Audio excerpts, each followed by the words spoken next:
আমাদের সংগ্রাম চলবে যতদিন না পর্যন্ত এই বাংলাদেশ জনসাধারণের বাংলাদেশ গড়ে উঠবে না। আমাদের রাজপথ, আমরা ততদিন পর্যন্ত রাজপথে থাকবো যতদিন পর্যন্ত একজন বিরোধী দলের একজন কর্মী যদি থাকে, তার মতের প্রাধান্য যতদিন না পর্যন্ত আমরা দিতে পারবো ততদিন পর্যন্ত এই রাজপথে থাকবো ইনশাআল্লাহ। ফেসিবাদ মূলোৎপাটন করে জনসাধারণের সর্বস্তরের মানুষের একটি বাংলাদেশ উপহার দেওয়া আমরা কি এখন পর্যন্ত দিতে পেরেছি? আমাদের সংগ্রাম কি এখনই কি থেমে যাবে? আমাদের সংগ্রাম চলবে যতদিন না পর্যন্ত এই বাংলাদেশ জনসাধারণের বাংলাদেশ গড়ে উঠবে না।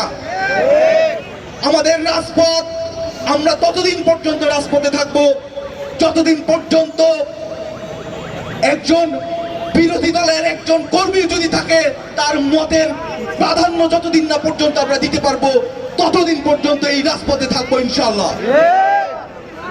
আমি বলতে চাই, আপনারা জানেন 47 থেকে 24 পর্যন্ত বাংলাদেশে বিভিন্ন পলিটিক্যাল অর্গানাইজেশন যেভাবে ফেসিবাদ কায়েম করার চেষ্টা করেছে, 24 পরবর্তী আর কোন ফেসিবাদ এই বাংলাদেশে জন্মগ্রহণ করবে না এবং সেটা প্রতিহত করবে এই ছাত্র জনতা, আমার শ্রমিক কৃষক জনতা ভাইরা।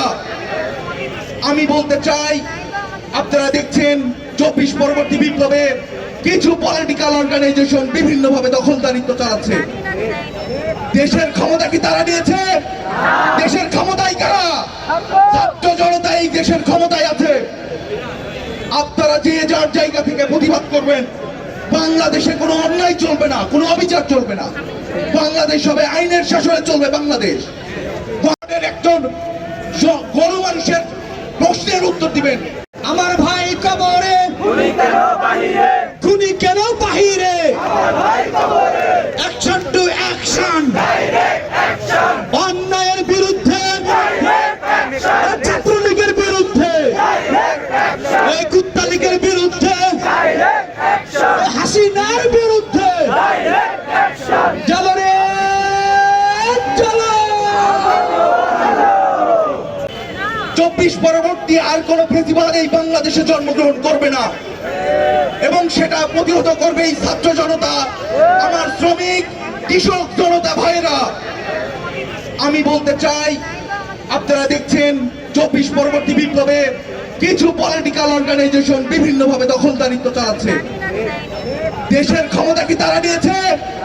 দেশের ক্ষমতায় কারা? ছাত্র জনতা এই দেশের ক্ষমতায় আছে।